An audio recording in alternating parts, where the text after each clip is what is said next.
up, y'all? It's your boy Ty here with the Tap In Podcast. And who am I here with today? Miss James. What is your full name, Miss James? Charnel James. When is your birthday? June 16th, 1995. What city are you from? Grand Rapids, Michigan. And what is your occupation? I am a high school social studies teacher. Okay. What kind of legacy do you hope to leave behind, both in your personal life and in your career as a teacher?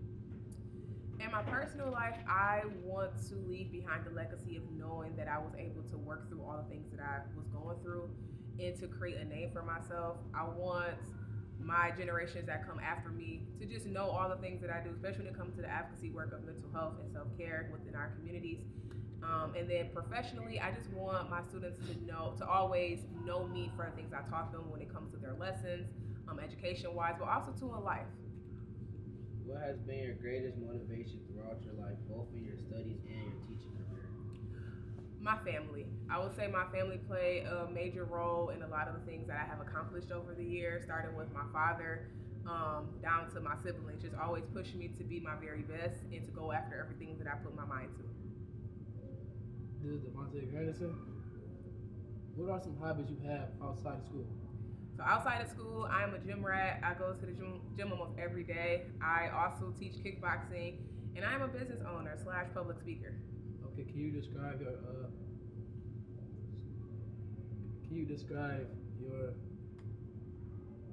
career journey? So my career journey is it's funny, just like a lot of people, but I started off in the healthcare industry because I wanted to help with like health insurance, but that was not for me. But I always had a passion for advocacy and working with students because in college I will always be like an ambassador on campus, just doing something. And I thought I was going to go into higher education, but then Mr. Cathy was like, no, you should come down to ASAP. And that's how 6 years later, that's how I've been here, and I appreciate the journey for sure.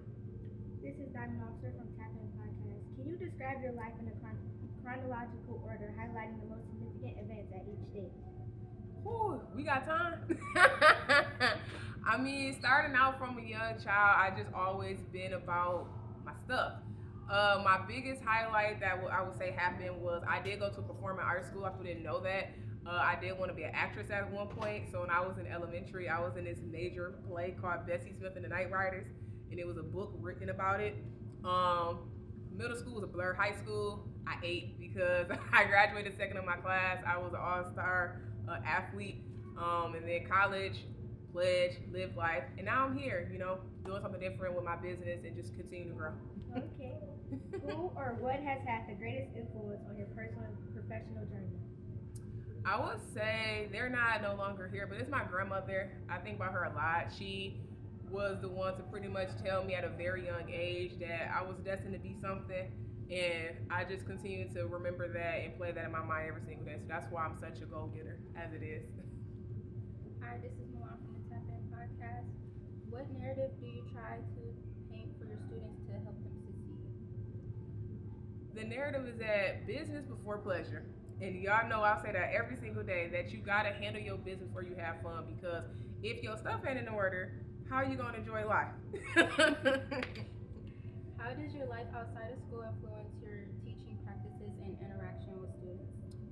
I feel like to have a good work-life balance, you gotta be able to take care of yourself. So outside of work, like I said, I go to the gym, I go to church, I hang with my friends, and those things fill my cup up so that when I'm coming to work, I'm able to pour into y'all. This is Nyomi from the podcast. First off, you're so pretty. Thank you. And what's something that's always makes you smile? That makes me smile. Well, in life, I'm goofy as is, so I feel like I'm always gonna have a smile on my face.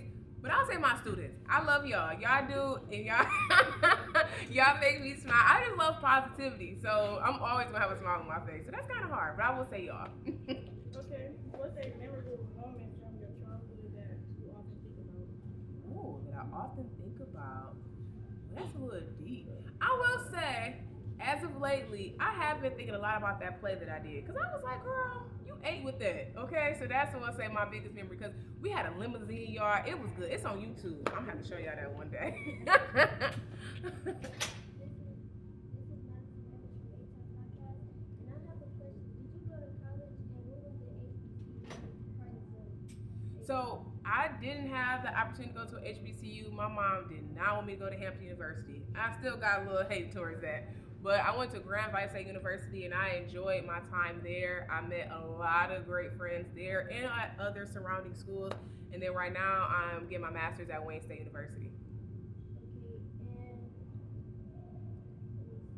what else, like, did you have a different major that you wanted to do in college? Yes. Looking back, I should have just did social work in undergrad, but I did liberal studies with an emphasis in healthcare and community advocacy and a minor in gender studies because at the time I wanted to have a practice that was going to help women of color get health insurance because my aunt had passed away from breast cancer and her health insurance wasn't always where it needed to be. So that's what I wanted to do. But looking back on it, I should have just did social work to begin with. Last question. Why do you do this job? Why am I a teacher? I really do feel like the generation need positive role models in their lives. I feel like a lot of our students are faced with adult problems, a lot of things that we never had to face until now, and they don't have someone to look up to.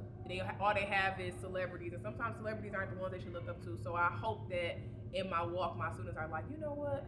I want to do something like that, like Miss James did. Thank you.